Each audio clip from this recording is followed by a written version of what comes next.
And now we'd like to introduce Dr. Anakshi Sengupta from the American University of Afghanistan, and he will present his chapter, Mobility of Muslim Students Working Higher Education, a Dream Fraught with Challenges.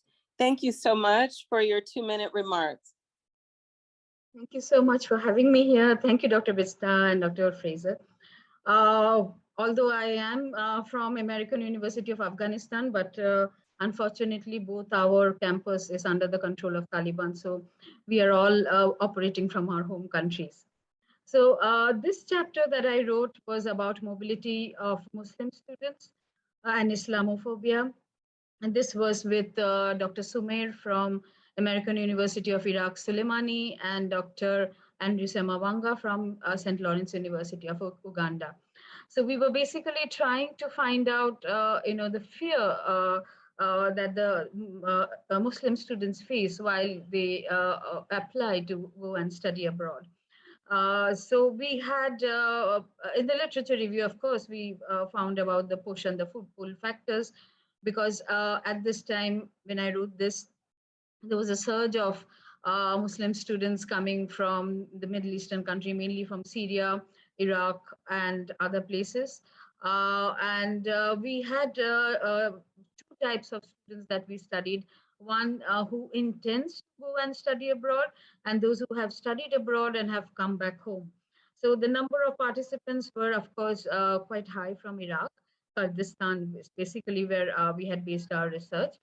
Uganda, the number of Muslim students are less, but nevertheless, there were some students from there.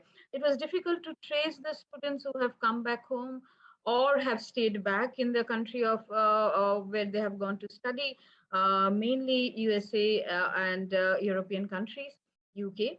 But the students who were wanting to apply and was applying in a large number, I would say, they had a certain fear, about the study abroad, mainly the apprehension of, within quotes, othering by the universities, visa issuing, deportation of students, and also whether they would be allowed to practice their religion, their culture, or their particular dressing style. So, but the pull factors were quite prevalent of having a foreign degree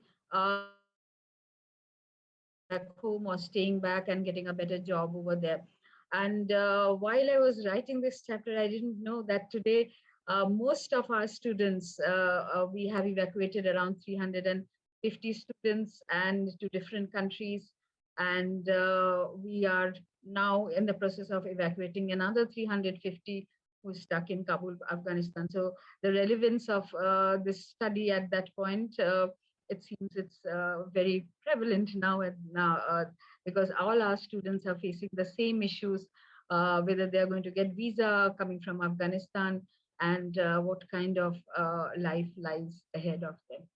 So that's all about my study. Thank you so much for having me here. Thanks a lot.